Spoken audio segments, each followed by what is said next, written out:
See, PP 3V 8 volt shorted to the ground. See, IC totally shorted and PCB also burned. There is a PCB layer also shorting. For this purpose, we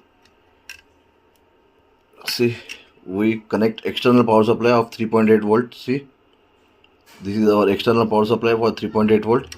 Before it's no power, totally dead system. Now see, after 3.8 volt external connection, we connect our DC power supply. See, and as soon as we on DC power supply, see, it's convert 5 to 20 volt also, and there is taking ampere. See, and show you the voltages. Multimeter भी दिखना होता है. See the voltages.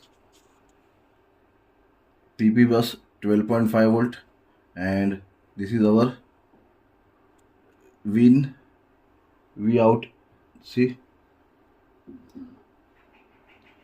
this is the ground, and voltage out 3.8 volt. See, multimeter, and system is powered on now. 8 volt, and this is display.